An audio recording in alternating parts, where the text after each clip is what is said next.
Shalom Bapak dan teman-teman. Sebelum saya memaparkan hasil refleksi saya dari kitab Roma, terlebih dahulu saya mengucapkan terima kasih kepada Bapak dosen, Bapak Arifin Tambunan selaku dosen PAK saya di semester 1 ini. Terima kasih Bapak buat bimbingan dan kesempatan yang telah diberikan Bapak kepada saya untuk menyelesaikan penugasan saya ini. Perkenalkan, nama saya Setia Jesli Sihombing dengan NIM 015012000131. Saya dari grup besar 1 dan grup kecil 2. Saya memilih atau mengambil kitab Roma untuk saya jadikan sebuah refleksi. Sebelum saya menyampaikan refleksinya, terlebih dahulu saya menjelaskan sedikit tentang perjalanan Paulus. Dimulai dari surat Paulus kepada jemaat di Roma. Surat Paulus adalah surat terpanjang yang pernah ditulis oleh seorang pria yang dulunya dikenal dengan nama Saulus dari Tarsus. Dulunya dia melihat Yesus dan para pengikutnya sebagai suatu ancaman ataupun suatu kekhawatiran atau ketakutan. Namun ia berjumpa dengan Yesus dan Yesus menjadikan dia sebagai rasul.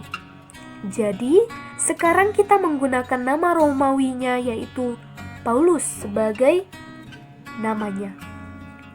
Dia mengadakan perjalanan di seluruh kerajaan Roma untuk memberitakan Injil dan membentuk komunitas-komunitas baru yang disebut gereja. Paulus sesekali menulis surat kepada gereja yang dibentuknya untuk menumbuhkan iman atau menjawab berbagai pertanyaan. Dari surat Kisah Para Rasul, kita sudah tahu bahwa gereja di Roma sudah ada selama beberapa waktu dan beranggotakan pengikut Yesus dari bangsa Yahudi maupun non-Yahudi. Pada masa itu ada seorang kaisar bernama Claudius. Dia mengusir orang Yahudi dari Roma. Sekitar 5 tahun kemudian orang-orang Yahudi ini diizinkan untuk kembali. Dan ketika mereka kembali, dia mendapati bahwa gereja telah terpecah.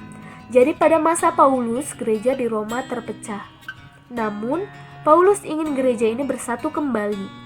Paulus juga berharap bahwa gereja di Roma dapat menjadi landasan dari misinya untuk dapat melangkah lebih jauh ke barat sampai ke Spanyol. Dan inilah motivasi Paulus untuk menuliskan Injil, yaitu kabar baik tentang kehidupan, kematian, dan kebangkitan Yesus. Surat ini dirancang menjadi 4 bagian utama, namun menyatu menjadi sebuah penjabaran Injil. Pasal 1 ayat 4 mengungkapkan kebenaran Allah. Pasal 5-8 menciptakan umat manusia baru. Pasal 9-11 menggenapi janji Allah kepada Israel. Dan pasal 12-16 menyatukan gereja. Sekarang saya akan memaparkan refleksi dari kitab Roma. Yang pertama, semua manusia terperangkap di dalam dosa dan perlu diselamatkan. Dalam Roma 3 ayat 23 mengatakan semua orang telah berdosa dan telah kehilangan kemuliaan Allah. Artinya tidak ada satupun orang di dunia ini yang tidak memiliki kelemahan, kekurangan. Tidak ada seorang pun yang lepas dari dosa. Nah, pelajaran yang dapat diambil adalah bahwa kita tidak boleh menghakimi, bahkan menghina sesama. Karena tidak ada satupun orang yang memiliki kelebihan daripada orang lain.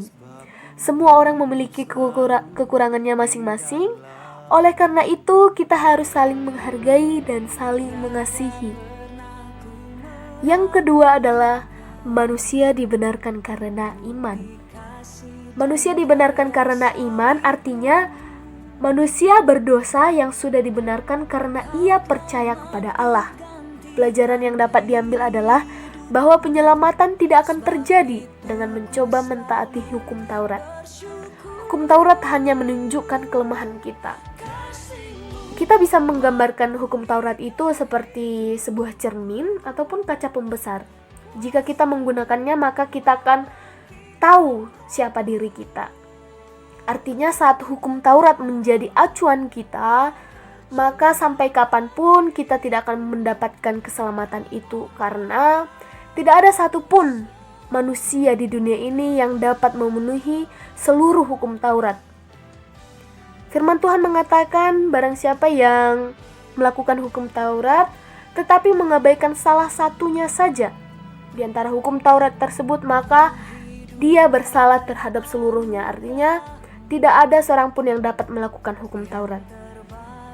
Oleh karena itu, kita diselamatkan hanya karena kita memiliki iman. Saat kita beriman, saat kita memiliki kepercayaan kepada Tuhan, bahwa Tuhan itu adalah penuh kasih, di saat itulah kita akan mendapatkan keselamatan yang daripada Tuhan. Oleh karena itu, sikap yang bisa diberikan kepada Tuhan adalah kerendahan hati dan selalu bersyukur atas kasih-Nya yang besar. Saya menampilkan sebuah gambar, dan gambar ini adalah gambar yang salah. Karena dari gambar ini, seseorang berusaha untuk menyeimbangkan antara pahala dan dosa, antara perbuatan jahat dengan perbuatan baik. Gambar ini salah karena sebesar apapun perbuatan baik kita, itu tidak akan menyelamatkan kita. Karena apa? Karena kita diselamatkan hanya karena kasih karunia Allah. Artinya pemberian secara cuma-cuma kepada kita. Sebesar apapun perbuatan baik kita kepada sesama, kepada Tuhan, tetap saja Tuhanlah yang menyelamatkan kita, yang mengangkat kita dari dosa. Karena upah dosa adalah maut. Tuhan tidak mau melihat kita jatuh ke dalam maut. Dan sekali lagi, ini adalah gambar yang salah. Selanjutnya adalah persembahan yang benar dalam Roma 12 ayat 1 sampai 8. Pelajaran yang dapat diambil adalah kita harus memberikan tubuh kita sebagai persembahan yang hidup dan berkenan di hadapan Allah. Dengan segala talenta atau karunia yang Tuhan beri, mari kita gunakan untuk kemuliaan Tuhan. Dalam Roma 12 mengatakan bahwa barang siapa yang memiliki karunia untuk mengajar, hendaklah ia mengajar. Barang siapa memiliki karunia untuk melayani, baiklah ia melayani dengan sepenuh hati. Sama seperti tubuh kita, tubuh memiliki berbagai anggota tubuh. Tangan berfungsi untuk mengangkat, kaki untuk berjalan, mata melihat, mulut berbicara, telinga mendengar, semua memiliki fungsi masing-masing. Manusia di dalam dunia ini sudah memiliki talenta atau bakat masing-masing yang Tuhan sudah berikan. Artinya, apapun yang Tuhan berikan, talenta apapun, misalnya talenta dalam bermain musik, biarlah kita bermain musik untuk melayani Tuhan. Artinya, seluruhnya yang Tuhan berikan, biarlah kembali untuk kemuliaan Tuhan.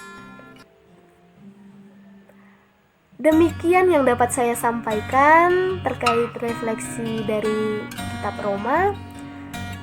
Jika ada kesalahan kata ataupun kekeliruan, saya tetap memohon kepada Bapak supaya saya tetap dibimbing dan pemahaman saya tentang firman Tuhan ini tetap berjalan dengan benar sesuai atas seturut kehendaknya Tuhan. Atas perhatian Bapak dan teman-teman, saya ucapkan terima kasih. Tuhan Yesus memberkati. Shalom.